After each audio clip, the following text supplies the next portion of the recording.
오늘 우리에게 주시는 하나님의 말씀은 갈라디아서 2장 20절 말씀입니다. 제가 봉독하도록 하겠습니다.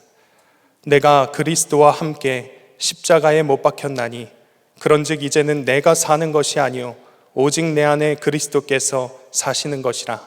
이제 내가 육체 가운데 사는 것은 나를 사랑하사 나를 위하여 자기 자신을 버리신 하나님의 아들을 믿는 믿음 안에서 사는 것이라. 사랑하는 성도 여러분, 정말 십자가는 놀라운 능력입니다. 첫째 날 경험하셨죠? 둘째 날 경험하셨죠? 셋째 날 경험하셨죠? 더 이상 경험해야 됩니까? 근데 아직 끝나지 않았습니다. 근데 십자가의 능력은 이해할 수도 없고 우리가 상상할 수도 없고 분명한 것은 우리가 따라할 수도 없는 능력입니다. 제가 평택에서 교회를 개척하고 목회할 때 동생에게 전화가 왔습니다. 아버지가 쓰러지셔서 응급실로 가신다는 소식이었습니다. 동생이 아버지가 궁금하여 전화했는데 전화를 받지 않으셔서 경찰관의 도움을 받아가지고 아버지가 계신 집에 방문하여 문을 열었더니 아버지가 쓰러져 계셨던 거예요. 응급실에서 진단 받기로는 뇌출혈이고 쓰러지신 지 이틀이 지난 시점이었다라는 소견을 받았습니다. 그 소식을 받고 제가 가장 먼저 한 것이 바로 기도입니다. 하나님, 아버지 데려가시면 안 됩니다. 아직 구원 못 받았습니다. 살려주셔야 합니다. 그 기도였습니다. 아버지가 저에게 바라는 것은 크지 않았습니다. 한 가지 꼭 저에게 해달라고 요청하셨던 게 있는데, 매일 전화해라. 근데 저는 그러지 못했습니다. 전화만 했었어도 이렇게까지 되진 않았을 텐데 하는 마음이 저를 얼마나 힘들게 했는지 모릅니다. 그런데 하나님의 은혜로 중환자실에서 2개월 정도 지내시면서 생사의 위험을 넘나드셨지만 호전되기 시작하셨습니다. 그래서 장기적으로 돌봐야 된다라는 계획을 가지고 요양병원도 알아볼 정도로 아버지가 회복되어 가셨습니다. 말씀 잘 하시지 못하셨지만 의사소통은 그래도 하실 수 있는 수준까지 되셨습니다. 그래서 하루는 중환자실에서 그렇게 아버지를 간병하고 있는데 오늘따라 하나님께서 오늘은 네가 복음을 전해야 된다라는 마음을 주셔서 하나님의 말씀에 순종해서 복음을 전했습니다. 그런데 아버지가 아멘 하시면서 복음을 받아들이시고 병원에 입원하셔서 한 번도 보지 못한 환한 얼굴로 저를 바라보셨습니다. 참 좋았지만 한편으로는 목회자로서 임종을 많이 지켜보았기 때문에 참 이상한 마음이 들었습니다. 그래서 아버지가 입원한 병원에 제 동생이 간호사로 근무하고 있었습니다. 그래서 간호사인 동생을 불러서 제가 아버지께 복음을 전했더니 아버지가 복음을 영접하셨는데 좀 이상하다. 네가 좀 잘 지켜봤으면 좋겠다. 이렇게 했는데 제 동생이 그랬습니다. 형 걱정하지 마. 아버지 괜찮을 거야 하면서 집에 잘 가라고 했습니다. 그래서 저는 집에 갔습니다. 근데 한 몇 시간 지난 후 동생한테 전화가 왔습니다. 지금 빨리 병원으로 오라는 겁니다. 아버지가 돌아가실 것 같다라는 소식이었습니다. 그래서 어머니와 함께 병원에 가서 아버지가 계신 그곳 중환자실에서 기도하고 난 후에 아버지가 얼마 지나지 않아서 평안하게 돌아가셨습니다. 저는 아버지가 돌아가셨다는 슬픔보다는요, 아버지가 구원받으셨다는 게 너무 기뻤어요. 제가 구원받은 날보다 더 기뻤던 것 같아요. 그래서 장례식을 너무 기쁘게 치렀어요. 너무 감사하면서 그랬더니 너무 얼굴이 밝다고 오시는 분들이 아버님 연세가 어떻게 되냐고. 그때 70이셨거든요. 그럼 웃을 지금 상황이 아닌 것 같은데 웃고 있으니까. 근데 너무 좋았어요. 왜? 구원받은 게 너무 기뻤기 때문입니다. 저는 전화도 하지 않은 아들이었어요. 근데 하나님은 아버지를 구원해 주셨습니다. 만약 아버지께서 그냥 그대로 돌아가셨다면, 바로 돌아가셨다면 저는 아마 평생 이 사건을 잊을 수가 없었을 겁니다. 근데 지금도 잊지 못하잖아요. 왜 그렇죠? 하나님은 평생 죄책감에 남을 일을 제가 하나님께 평생 감사할 수 있는 일로 놀랍게 바꾸셨습니다. 여러분, 이게 십자가의 능력이에요. 이게 우리를 구원하시는 십자가의 능력입니다.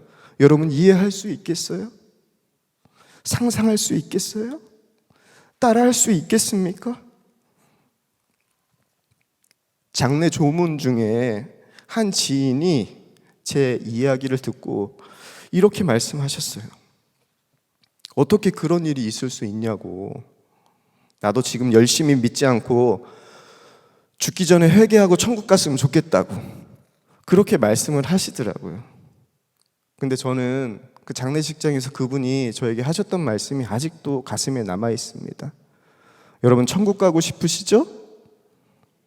똑같아요. 모든 그리스도인들이 천국 가고 싶어 합니다.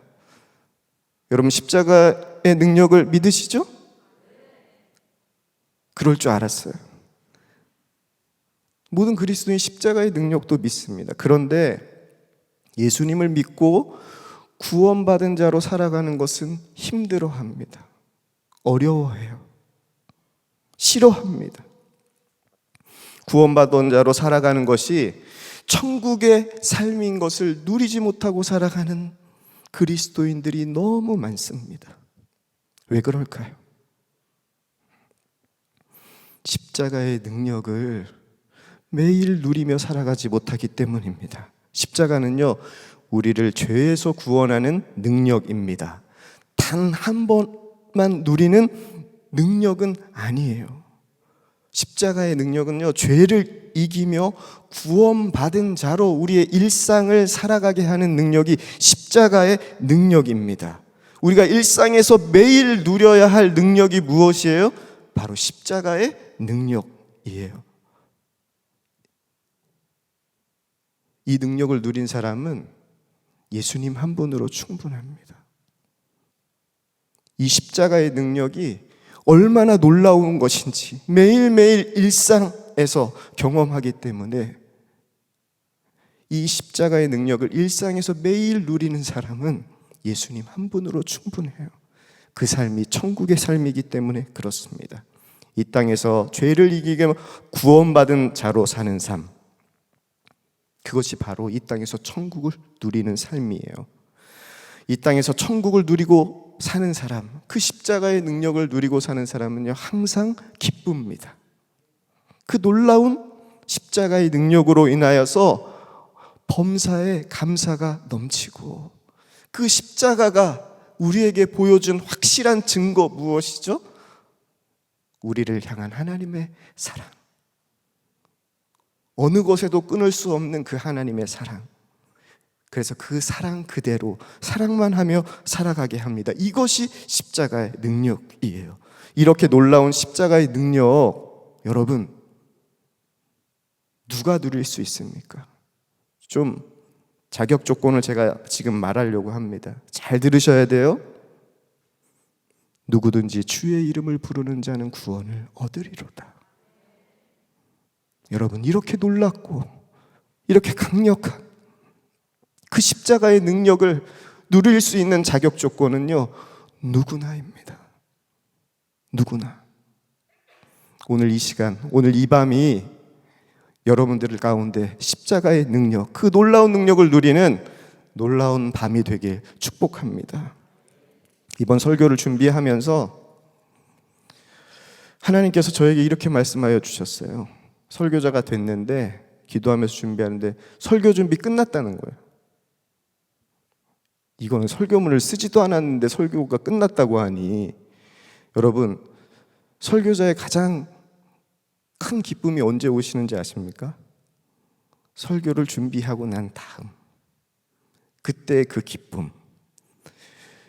우리 김태훈 목사님, 유재일 목사님, 김다희 목사님 하셨는데, 아마 지금 저는 하고 있으니까 조금 더 기쁜데, 아직 유기성 목사님은 내일이시기 때문에 거기까지는 아니실 수 있는데, 근데 유 목사님 늘 설교문을 미리 쓰시는 분이시기 때문에 늘 느끼시는 것 같아요. 근데 저는 이번에 설교 준비 끝났다고 했거든요. 근데 설교문이 완성이 안 되는 겁니다. 그래서 기도원도 올라갔어요. 근데 기도원에 올라와서도요, 하나님이 설교문은 안 쓰게 하시고 기도만 하고 내려오게 하시더라고요. 그래서 기도했으니 하나님께서 분명히 말씀을 주시겠다라는 믿음은 있었지만, 시간이 지나면서 마음이 조여오긴 했습니다.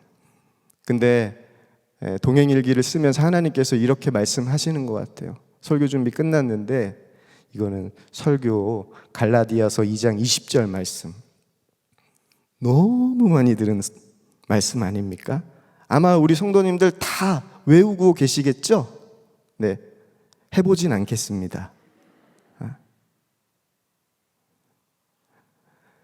그러니 이 말씀을 설명할 필요도 없고, 이 말씀이 어떤 뜻인지도 얘기할 필요 없고, 그냥 네가 산삼 얘기하라 하시는 것 같아요. 제가 선한목자 교회에 오면서 설교할 때 받은 도전이 있습니다.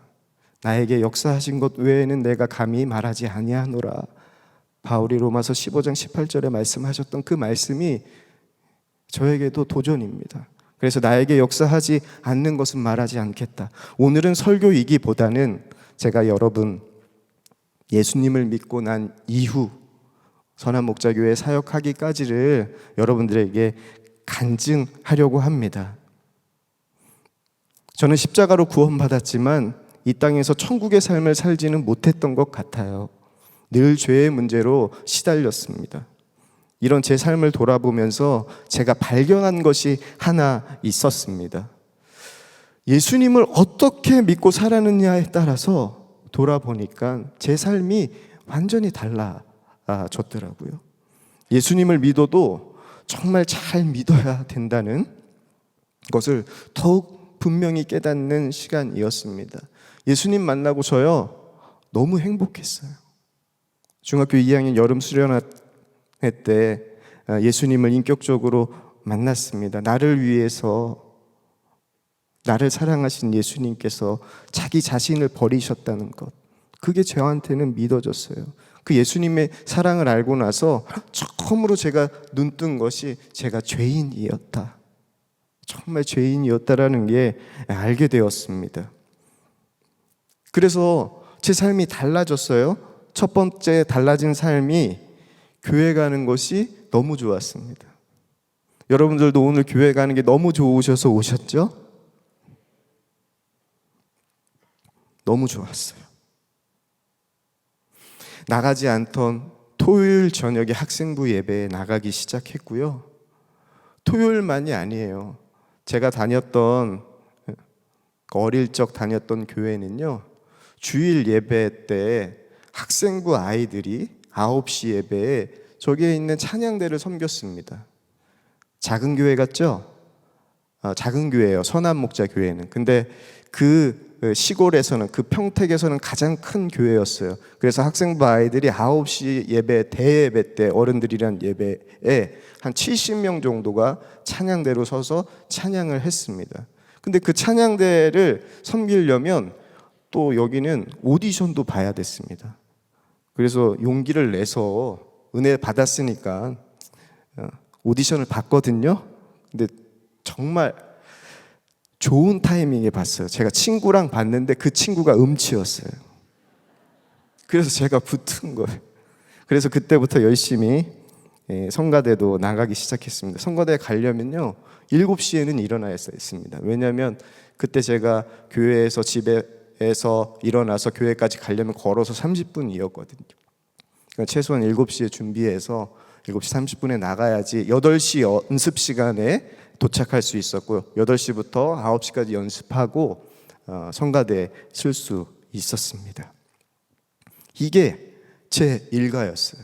그래서 9시 예배 드리고 또다시 성가대 연습하고 점심 먹는 게 제 주일까지의 그때의 일과였습니다. 저는 불신자 가정에서 자라났기 때문에 누군가의 도움을 받을 수 없었습니다. 그래서 스스로 뭐든지 했어야 됐어요. 그런데 이렇게 하는 것이 너무 좋더라고요.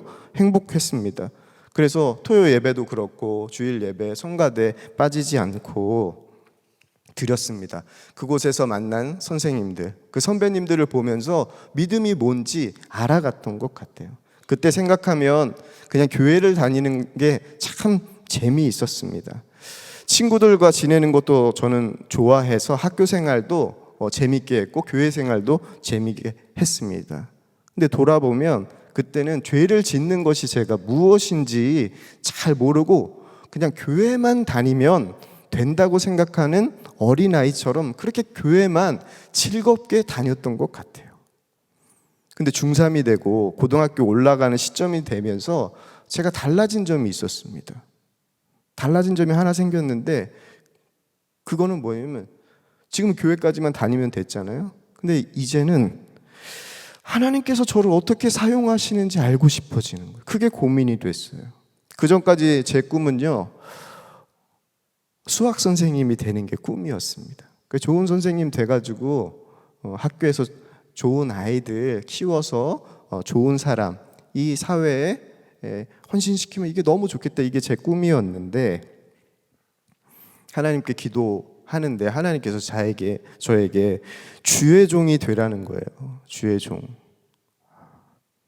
우리 김태호 목사님께서 첫날 간증하면서 그 간증을 들으면서 제발 이것만은 이렇게 김태호 목사님이 간증해 주셨는데 저는 별 생각이 없었던 것 같아요. 문제는 하나, 수학 선생님 포기할 거냐 포기하지 말 거냐 요것만 생각했던 것 같아요. 기도하는데 선생님을 포기하는 것이 아니라 하나님께서 이런 마음을 주시는 거예요. 과목만 바꿔. 수학에서 성경. 그러니까 하나님께서 정말 기가 막히게 내 삶을 인도하신다라는 생각을 해서 그것도 행복했습니다. 그래서 행복하게 목회자가 되는 꿈을 꾸고 신학교를 준비하게 되었죠. 목사가 돼야 된다고 하니까 또 제 삶이 달라지더라고요. 조금 더 잘 믿어야 될 것 같은 생각이 들었습니다. 그래서 고등학교 올라가서부터는 큐티를 하기 시작을 했어요. 큐티. 근데 새벽에 일어나서 첫 시간을 하기는 몇 번 해보니까 너무 어렵더라고요. 그래서 그거는 포기하고 이제 밤에 하는 것으로 바꿨습니다. 그래서 그날 밤 큐티를 하고 기도하는데 하나님께서 방언을 받는 은혜도 허락하셨어요. 그날 밤 제가 기도하고 있는데 참 이상한 말로 기도를 하는데 소리가 났던 것 같아요. 근데 아버지가 들어오시더니 얘가 꿈쩍도 안 하고 계속 이상한 말을 하고 있는 거죠. 그래서 저를 이렇게 툭툭 치면서 아버지가 놀랐는데 너 괜찮냐고. 저는 그때 아버지가 방에 들어온지 알았습니다. 그리고 제가 그때서야 방언으로 기도하고 있다는 것을 알고 너무 기뻤습니다. 이렇게 하나님이 때마다 역사를 해주시는 거예요. 늘 성경책 가지고 다니면서 말씀 읽었습니다. 제 고등학교 시절에는 워커맨, 여러분 카세트 테이프를 넣는 기계인데 거기에다가 카세트 테이프를 넣고 듣는 게 유행이었어요. 그래서 그때 늘 복음성가를 들으면서 다녔습니다. 교회에서는 학생부 예배가 끝나고 후배들을 모아놓고 기도회를 인도했어요. 큐티에서 받은 말씀을 그냥 놔두면 안 되겠다 이런 마음이 들더라고요. 그래서 큐티 때 받은 말씀을 가지고 아이들에게 말씀을 전한 거죠. 지금 생각해 보니까 말씀을 전한 거더라고요. 말씀을 정하고 예배 끝나고 1시간 반 정도를 기도를 따로 하고 그렇게 지냈습니다. 학교에서도요, 또 믿음의 아이들과 함께 모여서 기도하고 예배하고 그렇게 지냈습니다. 근데 이상하게 믿지 않으셨던 아버지도요, 아들은 건드리지 않더라고요. 어머니는 한번 부흥회 갔다가 늦게 들어왔다고 쫓겨나신 적이 있었거든요. 근데 저는 통과. 어머니는 쫓겨나고. 근데 다행히 옆집에 저희 교회 다니는 권사님이 계셔서 어머니는 하루 동안 피신 가 있다가 들어오셨는데, 그래서 참 아들이 중요하구나 그때 새삼 깨달았습니다. 근데 하나님의 뜻대로 살고 싶은 마음도 있었고 개인적으로 경건 훈련도 시작한 시기였는데, 문제는요, 제가 신앙생활에 너무 무지했던 것 같아요. 그러다 보니 제 신앙이 어떤지 판단하는 기준이요, 누가 됐냐면 성경이 아니라 옆 친구였습니다. 옆 친구. 옆에 있는 형들, 누나들, 그리고 동생들이 제 신앙의 기준이에요. 근데 제가 보니까 제가 난 거예요, 그들보다는. 그러니까 제가 어떻게 생각했겠습니까? 이 정도면 됐네. 이 정도면 신학교 갈 준비가 된 것 같다, 이렇게 생각했던 것 같아요. 지금 생각해보면 참 얼마나 무지합니까? 기준이 옆 사람입니다. 옆 사람. 근데 문제는요, 그렇게 들어가고 싶었던 신학교에 입학하는 전후로 나타났어요, 제 삶에. 이제 진로를 선택해야 되잖아요. 진로를 선택해야 되는데 아버지에게 신학교 간다고 하니까 아버지가 크게 실망을 하셨습니다. 그래도 저희 아버지가 쿨하셨어요. 내 인생 내 거니까 네 마음대로 해. 그 대신 네가 책임져. 그러니까 신학교를 허락해 주셨어요. 근데 더 놀라운 거는 등록금도 줄게 그러셨습니다.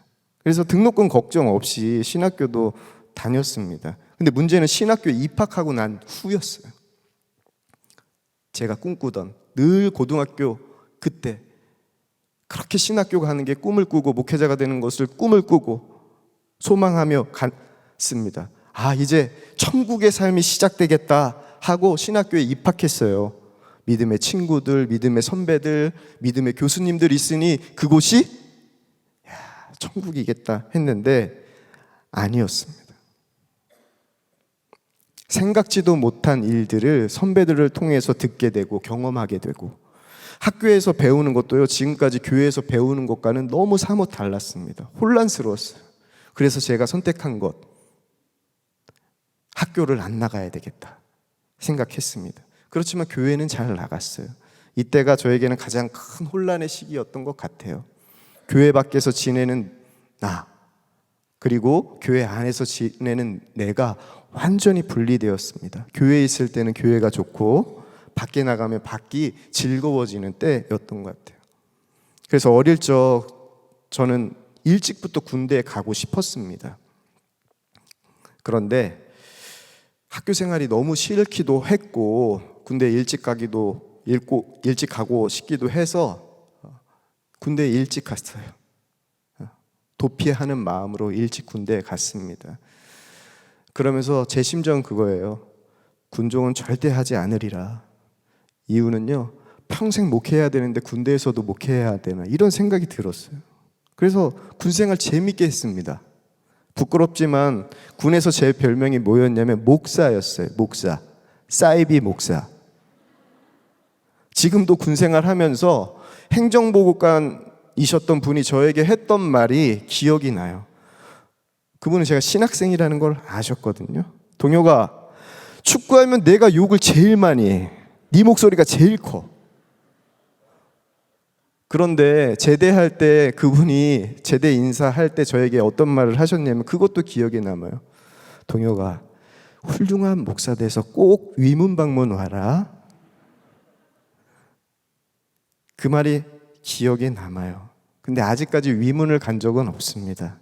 아직까지 제가 훌륭한 목사가 못 됐던 것 같아요. 근데 이번 설교를 준비하면서 이제 좀 가도 되나? 여러분들에게 물어보래요. 이제 가도 될까요? 네, 한번 생각해 보겠습니다. 다시 기도하고. 네. 그렇게 군에서 사이비 목사처럼 제가 지냈잖아요. 그런데도 한 가지는 꼭 지켰습니다. 그게 주일 성수예요. 선임병들의 가진 협박, 방해, 공작, 그리고 유혹이 있어도 주일에는 교회 가는 일에 꼭 빠지지 않았습니다. 선임병들이 저를 보고 이렇게 얘기해요. 쟤는 할 것 다 하면서 교회는 가? 신기해. 이렇게 얘기하는 거예요. 이런 저를 통해서 부대 안에 교회 분위기 가는 분위기가 조성되었어요. 참 신기하죠. 하나님은 이런 저를 통하여서도 참 이상하게 교회 가는 분위기를 그 부대 안에 만들어 가시는 참 좋으신 하나님이었습니다. 근데 제대가 가까이 오는 거예요. 제가 도피하면서 군 생활을 했잖아요. 제대가 가까우니까 하나님 복학해야 됩니까? 복학하지 말아야 합니까? 이게 생각나서 기도했습니다. 근데 기도해도 응답이 없었어요. 하루는 기도하는데 이런 마음이 들었습니다. 하나님이 부르셔서 내가 신학교 간 건데 지금까지 신학교 그만두라고 하나님께서 하지 않으셨으면 그냥 다녀라 라는 주님의 음성으로 여겨야 되는 거 아닌가라는 마음이 들었습니다. 그래서 복학했어요. 복학 후 저는 공부하면서 철저히 이성에 만족하는 신앙생활을 했습니다. 이성이요, 곧 믿음이라고 생각하고 지냈어요. 주님의 말씀도 이성으로 이해되지 않으면 이성으로 이해하는 방법으로 해석된 것만 믿었습니다. 그리고 이해한 것으로만 살았습니다. 이성이면 충분하다고 여겼습니다. 당연히 기도보다 생각하는 것이, 이성으로 판단하는 것이 먼저였어요.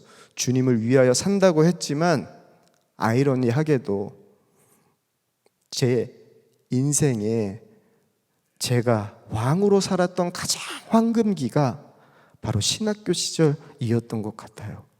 그런데 저만 그것을 몰랐습니다. 믿음으로 산다는 친구들이요, 참 어리석게 보였어요. 외식하는 자들처럼 보였습니다. 사회 불의를 보고도 어떻게 가만히 있을 수 있어? 가난한 사람들 보고도 어떻게 저럴 수 있어? 그렇게 다른 이들을 판단하고 정죄하며 살았습니다. 저에겐 분명한 명분도 있었어요. 적어도 나는 사회의 불의에 가만히 있지 않고 싸우고 있었고, 가난한 이들을 돌본다는 것이 제 명분이었습니다. 기도하지만 불의에 침묵하는 것들, 기도하지만 가난한 이들을 외면하는 것들, 다 바리새인들처럼 보였습니다. 그런데 정작 제가 바리새인이었다는 것을 저는 몰랐어요. 그때 저는 한국교회에 진짜 내가 따를 만한 목회자가 없다, 그렇게 생각했습니다. 존경하는 이가 없었습니다. 너무 교만했죠.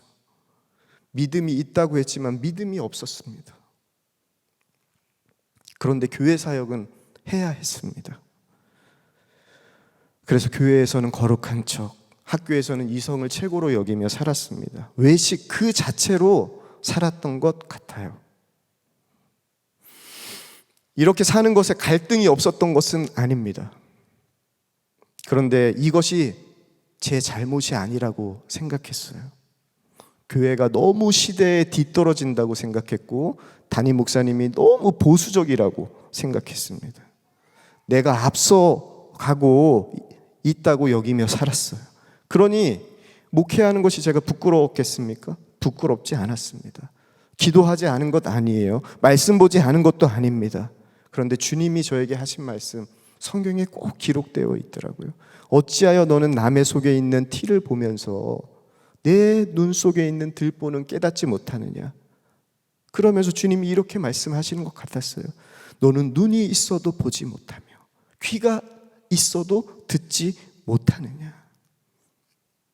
지금 돌아보니까 그때 제가 바로 눈이 있어도 보지 못하고 귀가 있어도 듣지 못하는 자, 바로 바리새인처럼 자기 의의로 가득했습니다. 내가 왕인 삶을 살았습니다. 그런데요, 참 신기해요. 그런데도 제가 결혼도 하고 담임 목회도 시작했습니다. 여러분, 이해가 되세요? 이해할 수가 없죠. 하나님의 은혜가 아니면 설명할 수가 없습니다. 제가 죄에 머물러 있었어요. 그런데도 하나님의 은혜는 여전히 제게 멈추지 않고 있었습니다. 지금 돌아보면 위험할 때마다 주님께서 그냥 건지시는 은혜. 십자가가요, 그때는 제게는 늘 위험한 순간에 중요한 포인트마다 건지시는 은혜였어요. 그냥 건지시는 은혜. 결혼했지만 결혼 생활이 순탄할 리가 없었습니다. 참 많이 싸웠어요. 근데요, 치고받고 싸운 게 아니라 이성적으로 싸웠습니다. 그래서 화해도 어떻게 하면 돼요?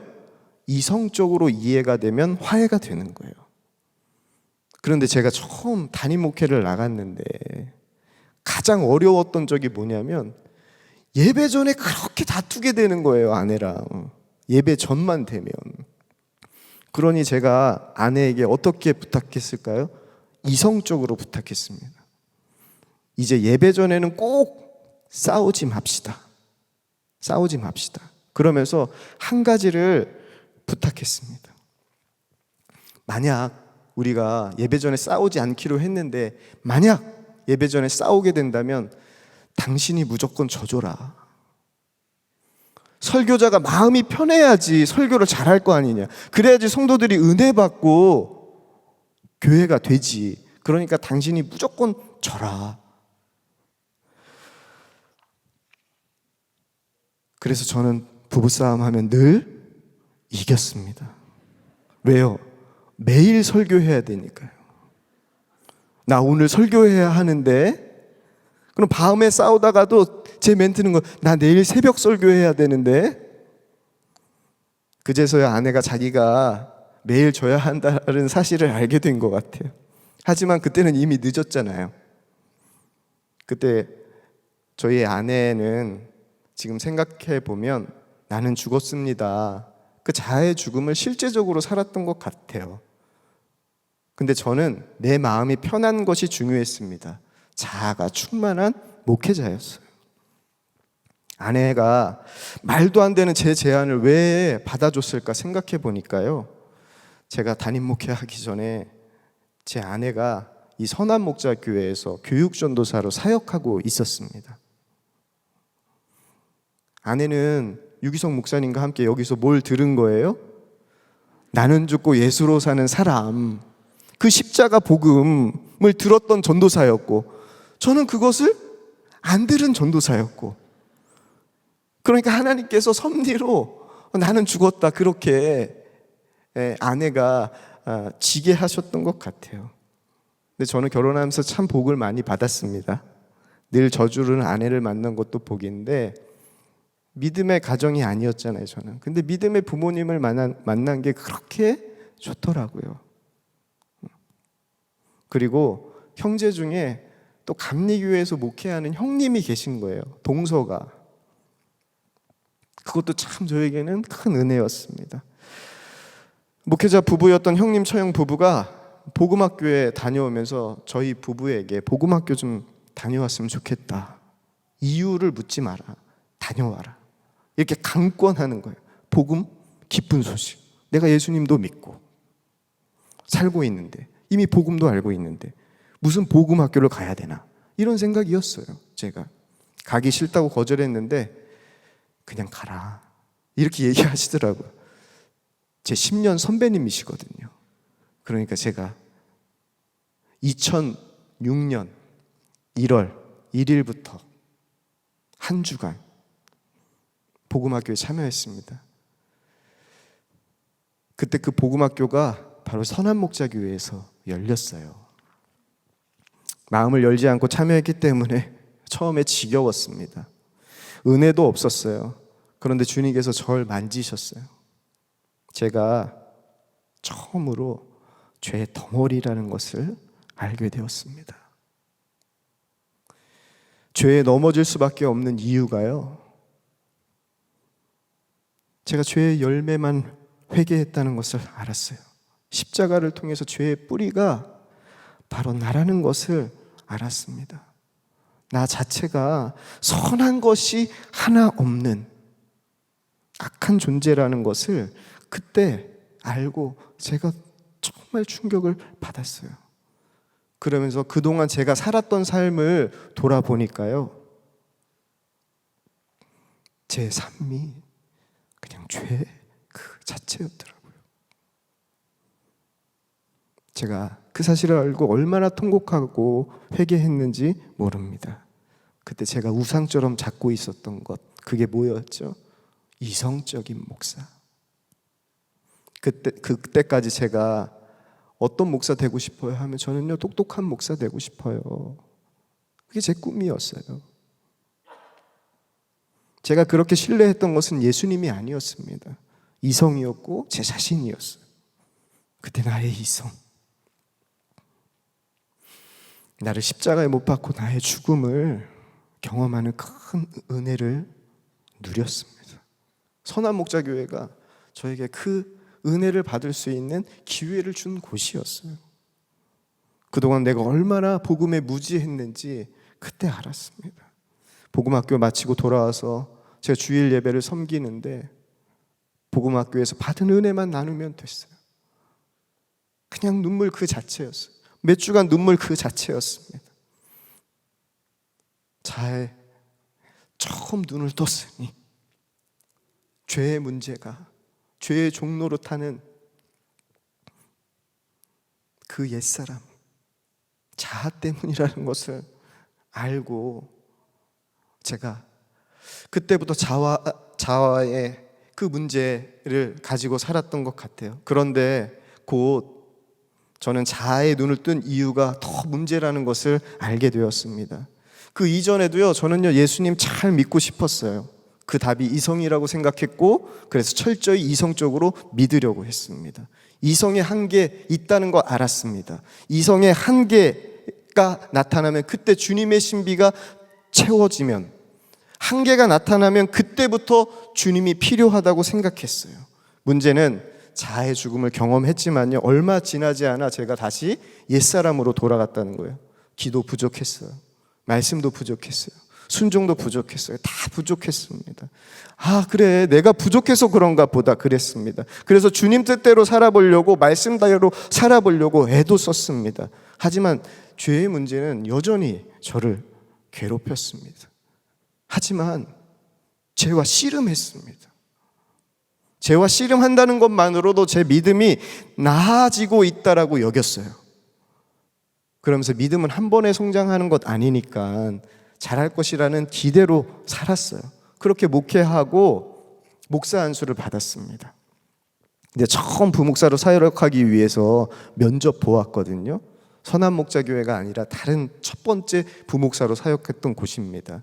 담임 목사님께서 몇 가지 질문하셨는데요, 큰 문제 없이 잘 대답하고 지나갔습니다. 그런데 갑자기 옆에 계시던 사모님이 이렇게 질문하는 거예요.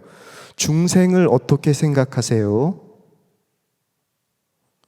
물어보셨습니다. 그래서 전 자신 있게 대답했습니다.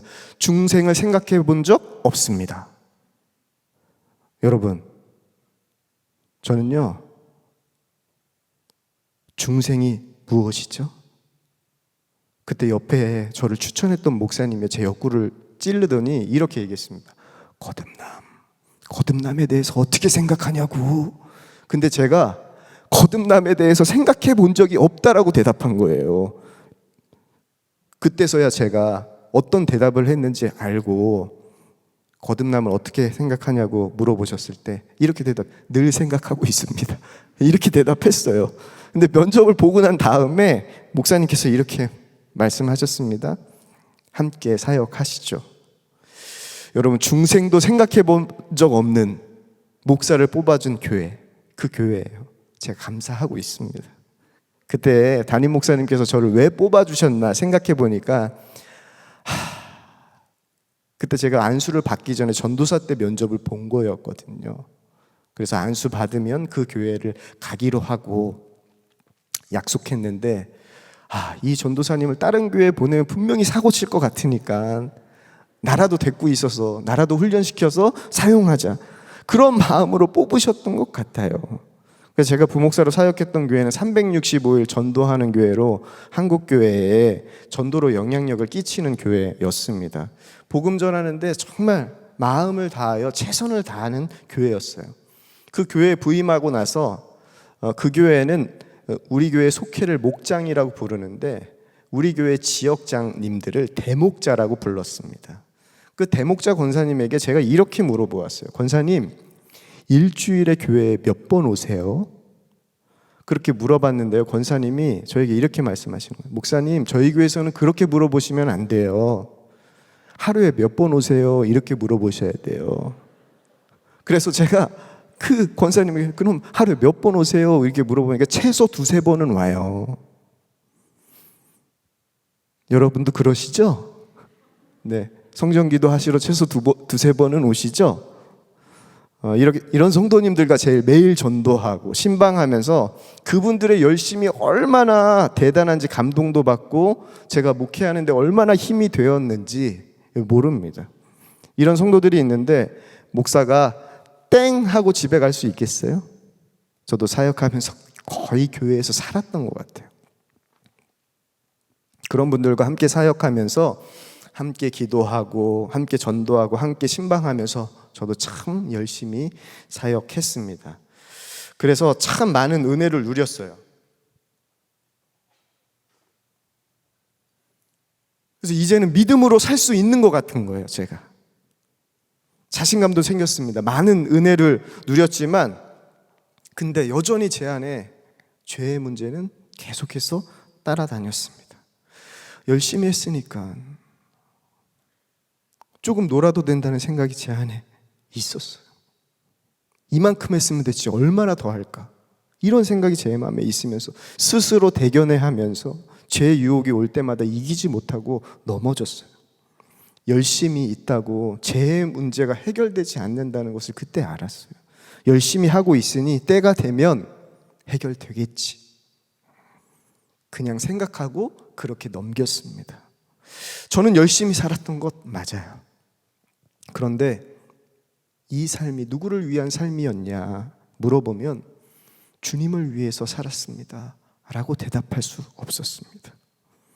그냥 제 자신의 목회 성공을 위해서 열심히 했습니다. 한 번은 목회자 모임에서 한 사모님이 나오셔서 간증을 하셨습니다. 요즘에 남편을 보면 예수님처럼 보이셨다고 그분이 간증을 하셨어요. 그 간증을 듣고 제가 충격을 받았습니다. 그리고 속으로 그 간증을 듣자마자 이런 생각이 들었어요. 저분은 뻥을 치셔도 믿음으로 치시네. 그 간증을 하신 분이 박리부가 사모님이셨어요. 그때 저는 박리부가 사모님의 고백이 믿어지지 않았습니다. 그런데 지금 제가 누구하고 같이 사역하고 있어요?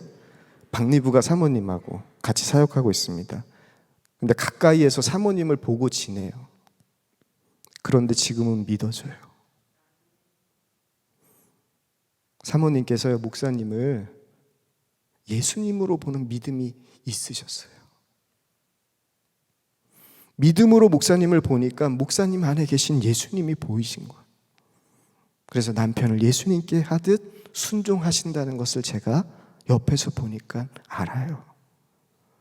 근데 선한목자교회 사역하면서 제 아내가 저에게도 이렇게 고백하더라고요. 이제 당신에게 순종하는 것이 어렵지 않아요. 그래서 제가 확신했습니다. 이제 아내에게도 예수님을 보는 눈이 열렸구나. 제가 저의 아내에게 어떻게 프로포즈 했냐면요, 제가 이렇게 프로포즈 했습니다. 당신이 나에게 100% 먼저 순종하면 나도 순종한다. 근데 여자들은요, 그 남자가 순종한다는 그 뒤에 것만 듣고 저를 선택하지 않았나. 근데 저는 분명히 얘기했거든요. 당신이 먼저 100% 순종하면 나도 당신에게 순종한다. 하나님의 은혜였던 것 같아요. 이런 저에게 이제 당신에게 순종하는 게 어렵지 않은 것 같아요 하는 거 보면 저는 확신할 수 있어요. 믿음은요, 다른 이들을 예수님으로 보는 거예요. 하지만 그때 저는 제 믿음은요, 다른 이들 안에서 예수님을 보지 못했습니다. 그 눈이 열리지 않았어요. 처음 부목사하면서 저 열심히 했어요. 주님을 사랑했습니다. 주님을 위해서 살았습니다. 그런데 중심을 보면 하나님의 영광이 아니라 나의 영광을 위해서였습니다. 그래서 보이는 것에만 신경 쓰고 살았습니다. 목회 성공이 주님을 위한 것이라고 여겼어요. 열심히 하면 예수님도 좋고 나도 좋고 그렇게 했습니다. 그때 저에게 열심은요, 하나님의 영광을 드러내는 영광의 그 충성의 통로가 아니라 지금 생각해 보니까 죄를 머무르게 하는 통로였더라고요. 보니까 열심만 있었지 기도가 없었어요. 저희 가정이 둘째를 출산하고,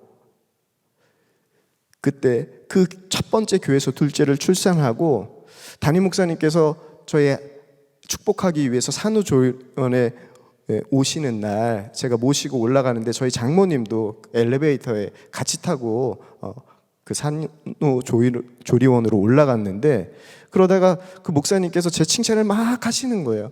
그러면서 마지막에 이렇게 말씀하셨습니다. 임 목사님은요 다 좋은데 기도를 안 해. 전곡을 찌르는 말씀이었습니다. 주님께서 저에게 주셨던 말씀이었는데요, 그때 저는 그 말씀을 붙잡지 못했어요. 기도하지 않는데 열심히 있는 게 무슨 소용이 있겠습니까? 그때는 그것을 몰랐어요. 왜냐하면 목회의 열매를 보았기 때문에 그래요. 기도하지 않아도 사역이 되는 것 같았어요. 여러분, 기도하지 않아도 열매를 맺히는 게 복입니까? 저주입니까? 저는 그때 그게 복인 줄 알았어요. 근데 저주예요. 여러분, 그건 저주입니다. 저는 그것이 저주인 줄 몰라가지고요, 그냥 열심히 하고 어느새 또다시 내가 할 수 있다라는 그 열심 때문에 교만에 빠졌던 것 같아요. 그리고 그 열심이요, 첫 번째 부목사 사역을 마치고 또 두 번째 담임 목회 개척을 하는데 그 열심이 그대로 이양됐습니다. 그러니 거기에 뭐가 없어요? 열심만 있고 또 기도가 없는 거예요.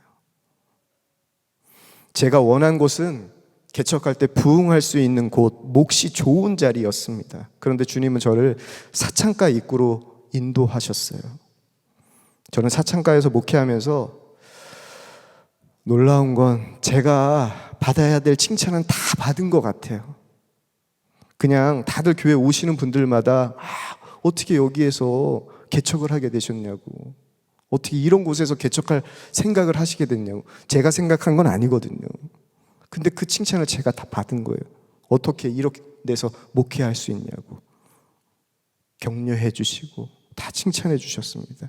근데 그분들의 마음과 달리 저는요, 그 사창가 목회할 생각이 전혀 없었습니다. 그저 교회 성도들 가득 채우는 거에 관심이 있었어요. 그래도 지역을 섬겨야 했기에 사창가에 계신 분들을 섬기는 것이 아니라 노숙인들을 위한 무료급식을 시작했습니다. 무료급식을 시작하고 평택역 앞에서 천막을 치고 급식을 나눠주는데, 그게 소문이 나서 다른 곳에서도 함께 동역하자는 제안이 왔지만 저는요, 그렇게 하면 이거 목회를 못할 것 같아서, 이거 내가 급식하려고 목회하는 거 아닌데, 그런 마음이 들어서요 다 거절하고 최소한의 수준으로만 섬겼습니다. 저는 부흥에 목말랐습니다. 하지만 부흥은 없었어요. 이유는 너무 분명했습니다. 제가 꿈꾼 부흥은요, 하나님의 부흥이 아니었어요. 내 부흥이었어요. 예수님을 위해 산다고 했지만 정작 제 중심은요, 목회 성공이었습니다. 그러니 하나님이 역사하고 싶어도 역사하실 수 없었던 거죠. 이렇게 목회에 실패하고 주님과의 관계에도 실패한 상태로 있는 저를 받아준 교회가 선한목자 교회예요. 여러분, 제가 이렇게 제 실패 스토리를 여러분들에게 쭉 간증하는 이유가 있습니다. 저같이 되지 않길 바랍니다. 제가 선한 목자에게 부임하고 나니까 다른 교회와 다른 점이 한 가지 있더라고요. 여기 동행일기 쓰는 거더라고요. 동행일기 부임했으니까 그래도 제가 뭐는 있어요? 열심은 있잖아요. 그러니까 열심히 써야죠 생각했습니다. 처음에는 그래도 목사 체면이 있지 주 5일은 써야 되겠다, 그런 마음으로 동행일기 썼습니다. 쓰기 싫은 날도 뭐는 있어서요? 열심은 있어가지고 억지로라도 동행일기를 썼습니다. 그렇게 지내고 있을 때 억지가 아닌 예수 동행일기를 진짜로 쓰게 된 날이 저에게 찾아왔습니다. 저희 교회에는 목요일마다 목사님들이 모여서 함께 기도하거든요. 목사 밴드로 모여서 기도합니다. 함께 믿음의 교제를 나누고 영적으로 받은 은혜도 나누고 함께 기도의 제목을 나누고 성령의 역사를 갈망하며 우리 가운데 생수의 강이 넘치기를 기도합니다. 제가 부임하고 얼마 지나지 않았어요. 한 1개월 정도 지냈던 것 같아요. 밴드를 하는데 담임 목사님께서 우리 부목사님들에게 몇 가지 권면을 하셨습니다. 권면을 했는데 그리고 기도를 했어요. 근데 그 권면이요, 조금 기분이 좋은 건 아니었던 것 같습니다. 근데 중간에 유 목사님께서 이렇게 말씀하시는 거예요. 성령께서 여러분들에게 사과하라고 합니다. 그래서 제가 여러분들에게 용서를 구합니다. 저는 그날 충격을 받았습니다. 담임 목사님이 공개적으로 부목사들에게 사과하는 거 처음 보았고요. 그거보다 더 충격적인 것은 이분이 예수님과 실제로 진짜 동행하는 분이다라는 게 저한테는 그날 그 사건을 통하여서 믿어졌어요. 저는 유기성 목사님이 좋은 분이라는 거 알았습니다. 익히 들어서 알고 있었어요. 책을 통해서도 설교를 통해서도 알았습니다. 근데 담임 목사님이 사과하는 음성을 듣는 것, 이것이요, 그냥 아는 것 말고 그 이야기를 듣는데 제 마음에 이런 마음이 생기더라고요. 이분 진짜네. 그럼 내가 이분이라면 내가 진짜 따라도 될 것 같다. 그런 마음이 들었어요. 제가 여러분들에게 아까 간증했죠. 전 따르고 싶은 사람을 만나지 못했습니다. 한국교회는 그런 목회자가 없다고 생각했어요. 근데요, 제 마음속에 이분은 따라도 될 것 같아요. 그런 마음이 들었어요. 진짜 스승을 만난 기분이었습니다. 그날부터 제 마음으로 담임 목사님 존경하고 사랑하게 됐습니다. 여러분들은 사랑하시죠? 저는 그때부터 사랑했어요. 오자마자 사랑한 게 아니라 그날부터 제 동행일기 쓰는 게 달라졌습니다. 내가 이분이 하는 거 다 나도 한번 해보자. 부목사이기 때문에 억지로 쓰는 것이 아니라 예수 동행일기 그때부터 자발적으로 쓰기는 계기가 되었습니다. 당연히 주 5일 체면 때문에 쓰는 거 아니죠. 주 7일이죠. 담임 목사님이 어떻게 하셨습니까? 테러를 차단하셨잖아요. 저도 테러를 차단했습니다. 그렇게 예수님 동행일기를 쓰면서 예수님과 동행하는 삶을 제가 이 교회에서 시작했습니다. 믿음으로 예수님을 바라보았어요. 우리 교회에서 제일 많이 하는 말 뭐예요? 예수님을 바라보세요. 십자가를 바라보세요. 예수님을 바라보며 예수님을 의식하기 시작했습니다. 그러면서 저에게 제일 중요한 게 무엇인지 깨달아졌어요. 제가 살아가면서 제일 중요한 건, 믿음으로 살기에 제일 중요한 것은 예수님과 나의 관계라는 것을 제가 그때 알았습니다. 눈뜨게 되었습니다. 예수님과 나의 관계에 초점을 맞추고요, 예수님 의식하면서 살아가니까 제 삶에 변화가 찾아오기 시작했습니다. 본성대로 살고 싶은 욕구가요, 보여져요. 육신으로 살고 싶은 제가 보여져요. 그때마다 나는 죽었습니다. 여러분들도 다 아시죠? 나는 죽었습니다 고백하며 믿음으로 제가 예수님과 함께 죽었고 예수님께서 내 안에 계시다는 것을 의식하며 살아갔습니다. 이렇게 주님을 의식하며 주님과 동행하는 삶을 살면서 제가 그렇게 씨름했던 제 문제들, 습관적인 제 문제들이 해결되는 은혜를 제가 선한목자교회에 와서 누리게 되었습니다. 여러분, 예수님과 동행하면 사람이 바뀔까요? 바뀝니다. 제가 그 증인이에요. 제가 신학교 이야기했죠. 저희 교회 부목사님 뽑을 때 지원하기 위해서 한 목사님이 홈페이지를 찾아보았대요. 그래서 어느 분들이 사역하나 홈페이지를 보니까 거기에 잊지 말아야 될 두 사람이 있더래요. 그 두 사람 가운데 하나가 바로 저였습니다. 한 분은 누굴까요? 그분의 인격을 위해서 공개하지 않겠습니다. 근데 그분이 저한테 이렇게 얘기하더라고요.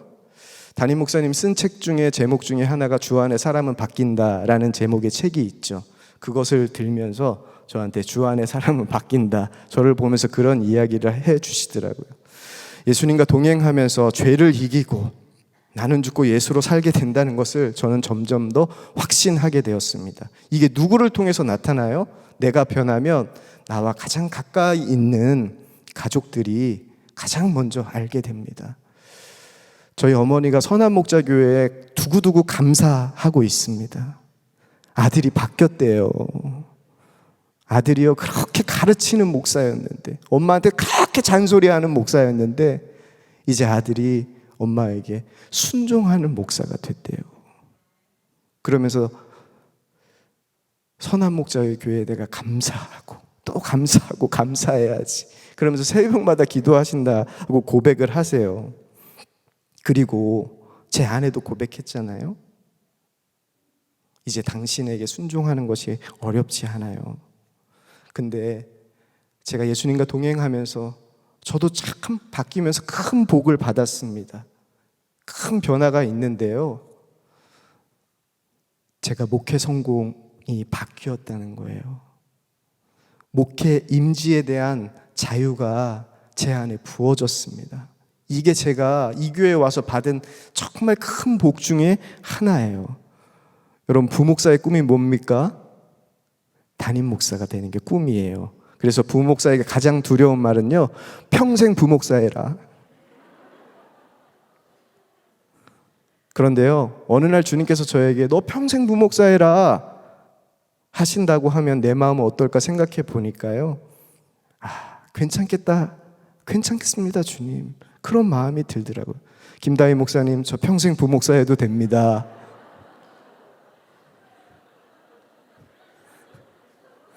어려운 곳, 힘든 곳, 누구도 가기 싫은 곳, 돌짝밭 사명, 주님 말씀하시면 저도 순종할 수 있겠더라고요. 제가 이 교회에 와가지고 사역한 것 중에 하나님이 정말 기가 막히게 보내신 그 사역지가 제자훈련 부서였습니다. 제자훈련 사역을 하면서 담임 목사님과 사모님의 진면목을 제가 봐요. 여러 곳을 함께 다니면서 두 분을 볼 수 있었어요. 그리고 나는 죽고 예수로 사는 그 실제의 삶, 예수님과 동행하는 삶을 제가 눈으로 직접 볼 수 있었던 것, 강의 이외에 제가 받은 가장 큰 복이라 여겨져요. 하나님께서 따르고 싶다라는 마음을 주시니까 따를 수 있는 길을 열어주셨어요. 근데 제자훈련 보면 담임 목사님이 고백한 고백이 있잖아요. 돌짝박 사면 외면하지 않겠습니다. 근데 저에게도 그게 동일하게 들어오더라고요. 그리고 제 목회 성공이 바뀌었습니다. 목회 성공은 교회 형편과 처지에 있는 것이 아니라 예수님과 동행하는 것에 있다는 확신을 하게 되었습니다. 작년인 것 같아요. 하루는 아내와 차를 타고 제가 아내에게 선한목자교회에 와서 예수님과 동행하면서 당신에게 나는 죽고 예수로 사는 것이 어떻게 실제가 되고 있어요? 라고 물어보았습니다. 근데 아내가 이렇게 말했어요. 너랑 사는 거잖아. 이렇게 얘기 안 했어요. 근데 저한테 그렇게 들렸어요. 저희 아내 말 그대로를 옮깁니다. 나는 죽고 예수로 사는 믿음이니까 살았죠. 아니면 못 살죠. 어때요? 똑같죠? 너랑 사는 거잖아. 여전히 저는 죄와 싸움을 하고 있습니다. 육체로 살아가기 때문입니다. 매번 승리하는 것도 아니에요. 넘어집니다. 하지만 제가 예수님과 동행하면서 달라진 것 있어요. 죄와의 싸움을 포기하지 않는다는 것. 그리고 죄와의 싸움에서 이기는 법 알았어요. 그 이기는 법이요, 예수님과 하나 되는 거예요. 십자가가 그 능력이에요. 예수님과 하나 되는 것. 하나님, 그것만 있으면 되는군요. 그러면 저는 나는 죽고 예수로 살게 되는 거군요. 그러면서 제가 늘 가슴에 새기고 이 교회 와서 새기는 말씀이 바로 갈라디아서 2장 20절 말씀이에요. 내가 그리스도와 함께 십자가에 못 박혔나니 그런즉 이제는 내가 사는 것이 아니요 오직 내 안에 예수 그리스도께서 사시는 것이라. 이제 내가 육체 가운데 사는 것은 나를 사랑하사 나를 위하여 자기 자신을 버리신 하나님의 아들을 믿는 믿음 안에서 사는 것이라. 아멘. 사랑하는 성도 여러분, 우리가 해야 할 일은 동일합니다. 언제나 동일해요. 나를 사랑하셔서 나를 위하여 자기 자신을 버리신 하나님의 아들, 누구죠? 예수 그리스도. 그분을 믿는 믿음 안에서만 살면 됩니다. 믿음이면 충분해요. 믿음이면 충분합니다. 왜 그래요? 무릇 하나님께로부터 난 자마다 세상을 이기느니라. 세상을 이기는 승리는 이것이니 우리의 믿음이니라. 근데 이 믿음은요, 갈라디아서 여러분들 보세요. 5장 6절에 그리스도 예수의 안에서는 할례나 무할례나 효력이 없으되 사랑으로서 역사하는 믿음뿐이니라. 아멘. 여러분, 믿음이면 충분합니다. 이 믿음이면 우리는 이제 더 이상 나로 살지 않고 나는 죽고 예수로 살게 됩니다. 근데 그 예수로 사는 것 무엇이죠? 사랑만 하는 거. 배웠죠. 용서하고 우리가 위로자가 되고 하나님의 말씀에 순종하는 것, 그것이 바로 사랑으로 사는 거죠. 이 믿음으로 예수님과 하나 되어 우리 일상이 날마다 십자가의 능력으로 채워지길 축복합니다. 그 십자가의 능력으로 매일 나는 죽고 예수로 사는 저와 여러분 되길 축복합니다. 아멘. 우리 찬양하고 기도할 텐데 제가 십자가 부흥회를 위해서 기도하면서 하나님께서 저에게 주신 마음이 있었어요. 여러분, 바울이 예수님을 어떻게 만났죠? 본인이 믿고 싶어서 만난 것 아니었어요. 하나님이 강권적으로 만나서 돌이키게 한 사람이 바로 바울이었습니다. 근데 그가 그 은혜를 받고 완전히 달라졌어요. 그죠? 그래서 이 고백을 했잖아요. 이제는 내가 사는 것이 아니요 오직 내 안에 그리스도께서 사시는 것이다 고백했잖아요. 그리고 그가 살기 위해서, 믿음으로 살기 위해서 이렇게 고백했어요. 우리가 항상 예수의 죽음을 몸에 짊어지면 예수의 생명이 또한 우리의 몸에 나타나게 하기 위해서 예수의 죽음을 항상 짊어지고 산다라고 고백했잖아요. 바울에게 역사하셨던 그 강권적인 그 하나님의 역사가 오늘 이 시간 우리가 기도하는 가운데 일어날 줄 믿습니다. 그 마음으로 오늘 우리 함께 찬양하고 기도했으면 좋겠습니다.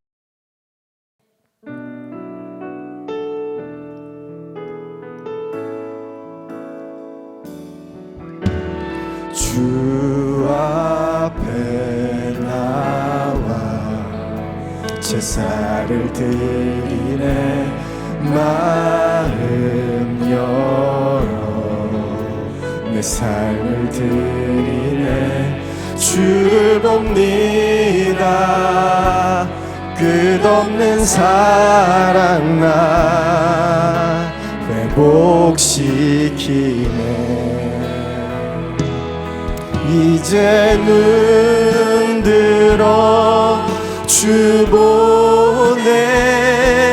그 능력 날 새롭게 해 주님의 사랑 날 만지시니 내 모든 두려움 사라지네. 폭풍 속에도 주 붙들고 믿음으로 주와 건네 갈보리 언덕 넘어 그 어느 날 주 안에 온전케 되리. 주 앞에 나와 주 앞에 나와 제사를 드리네.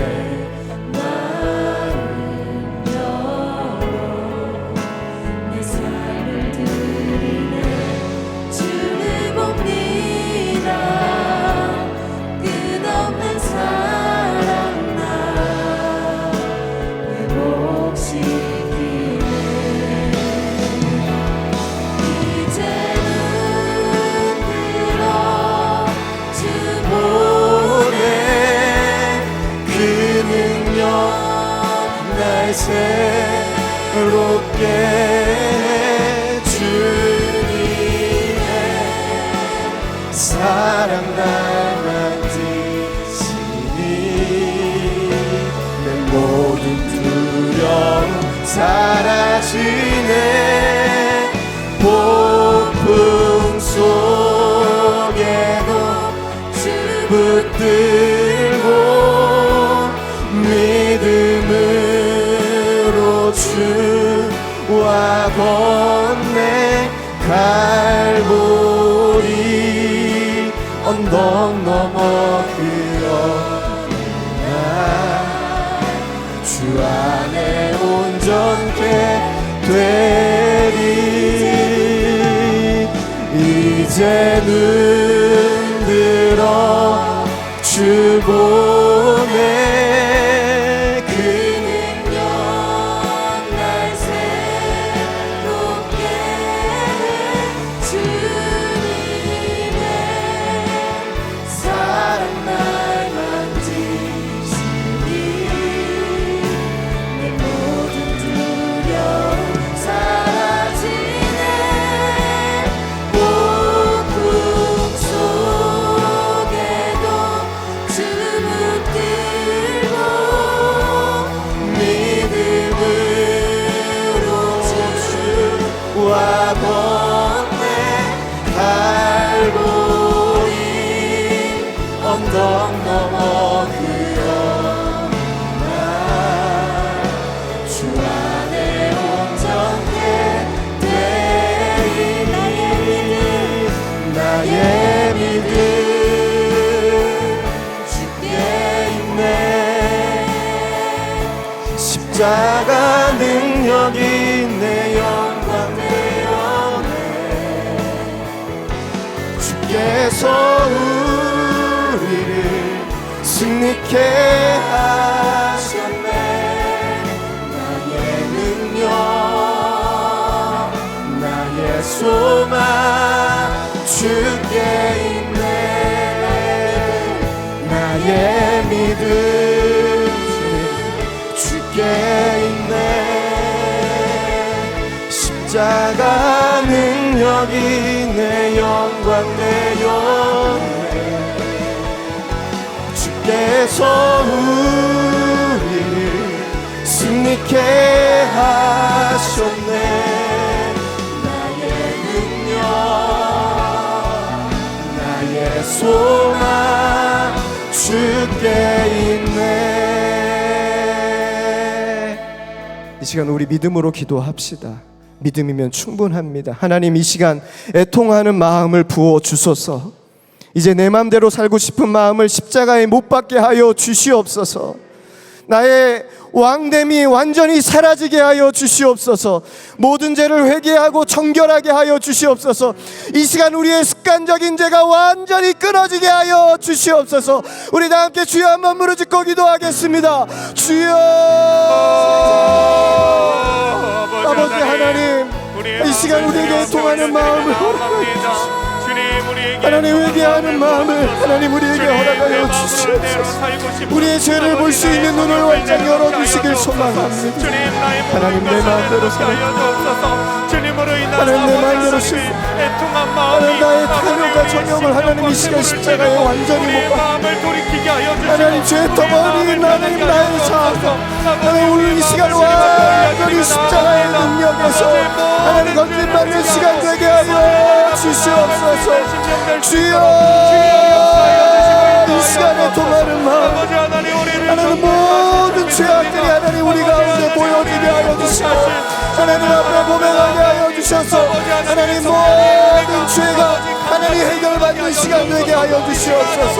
하나님 우리의 습관적인 죄 하나님 이기지 못했던 죄가 하나님 이 시간 주의 이름을 부를 때 하나님 믿음으로 하나님 주의 이름을 부를 때 하나님 완전히 끊어지는 역사가 있게 하여 주시옵소서. 하나님 그 역사가 하나님 이제 죄의 종로를 타는 그 역사가 이제는 내 삶에 완전히 끊어지게 하여 주시옵소서. 오직 하나님 그 죄의 역사가 하나님 사라지는 그 은혜 하나님 그 십자가의 능력이 하나님 내 심령이 되게 하여 주시옵소서. 주의 성령의 은혜가 아버지 하나님 놀랍도록 부어지는 역사 하나님 이 시간 기도 하나님 기도합니다. 하나님 이 시간 기도합니다.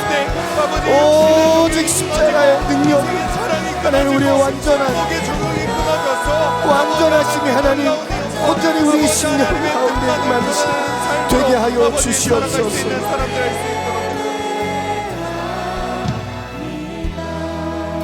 우리 두 번째 기도할 때 이 십자가의 능력은 단 한 번의 능력이 아닙니다. 우리가 매일 일상에서 누려야 할 매일 임할 능력입니다. 그 능력을 위해서 우리 기도합시다.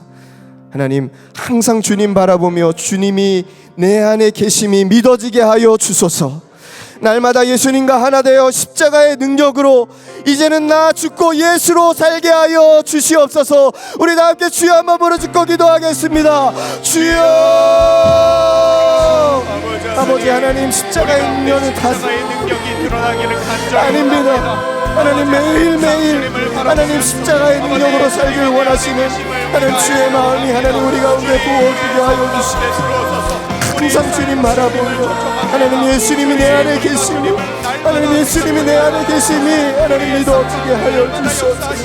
언제 어디서 하나님 주님 바라보게 하여 주셔서 하나님 지금 내가 무엇을 하고 알게 하여 주시고 하나님 주여 내 안에 역사하고 계심이 하나님 분명히 의식되고 믿어지게 하여 주시옵소서. 그렇게 하나님 그 십자가의 능력으로 하나님 날마다 아버지 하나님에게 하여 주셔서 하나님 그 십자가의 능력으로 하나님 나는 죽고 하나님 예수로 사는 그 역사가 하나님 일어나게 하여 주시옵소서. 오직 그 역사 하나님 있게 하여 주시길 소망합니다. 하나님 그 역사로 매일매일 하나님과 동행하는 삶 하나님 되게 하여 주시고 하나님 십자가가 죄를 이기게 하는 능력임을 믿고 하나님 죄 이기는 그 승리 그 하나님의 승리 세상을 이기는 승리 하나님 그 승리로 살아가는 우리 모두 다 되게 하여 주시옵소서. 우리 마지막으로 기도하고 나서는 개인적인 기도까지 쭉 이어서 하시길 바랍니다. 하나님은 오늘 우리에게 믿음의 눈을 열어주실 것입니다. 다른 이들을 보며 예수님을 보는 믿음의 눈을 주님께서 열어주실 것입니다. 다른 이들 통해 예수님을 보면 우리는 결코 죄짓지 않습니다. 죄짓지 않고 사랑만 하게 됩니다. 하나님, 제가 가족들을 보며 예수님을 보게 하여 주시옵소서. 함께하는 이들을 보며 예수님을 보게 하여 주시옵소서. 일하는 일터의 동료들을 보며 예수님을 보게 하여 주시옵소서. 그래서 오직 예수님께 하듯 그들을 대하게 하여 주시옵소서. 예수님을 사랑하듯 그들을 사랑만 하게 하여 주셔서 하나님 우리의 가정이 예수님의 사랑으로 하나 되게 하여 주시고 하나님 우리 교회가 예수님의 사랑으로 하나 되게 하여 주시옵소서. 우리 다 함께 주여 세 번 부르짖고 간절히 기도하며 나아갑니다. 주여 주여 주여. 아버지 하나님, 오늘 이 시간 하나님 우리에게 믿음의 눈을 열어 주시옵소서.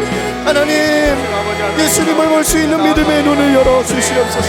다른 이들을 보며 하나님 예수님을 볼 수 있는 그 믿음의 눈, 하나님 그 믿음의 눈을 하나님 우리에게 열어 주시길 소망합니다. 하나님 우리의 가족들, 우리 사랑하는 아내, 우리 사랑하는 남편을 보며 예수님을 보게 하여 주시옵소서. 예수님께 대한 하나님 사랑만 하게 하여 주시옵소서. 우리 사랑하는 교우들 한 사람 한 사람 하나님 그 한 사람들을 보며 하나님 예수님을 볼 수 있는 그 눈이 하나님 열리게 하여 주시길 원합니다. 하나님 일터에 하나님 우리가 보는 이웃들을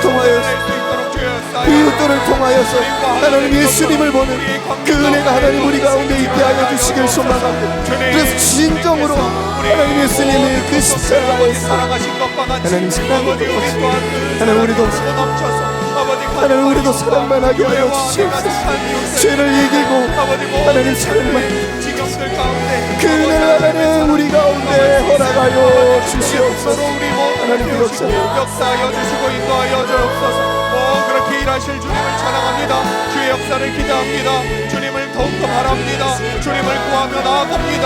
하나님 역사하여 주옵소서. 하나님의 뜻이 오직이 우리 가운데 임하게 하여 주셔서 우리를 통하여서 일하시는 주님의 음성을 듣게 하여 주시고 주님의 음성대로만 살 수 있는 우리들 모두가 될 수 있도록 아버지 하나님 역사하여 주옵소서. 아버지 하나님께서 기도하게 하여 주시고 우리의 삶을 이끌어 주시고 우리가 날마다 주의 역사를 간절히 구하며 나아가는 이들마다 성령의 불이 차고도 넘치게 놀랍도록 이루어지는 역사가 우리 가운데 일어나게 하여 주옵소서. 우리에게 뜨거움을 주시고 우리 가운데 정말 하나님께서 원하실 일들을 온전히 감당하는 성령의 역사가 우리 가운데 있게 하여 주옵소서.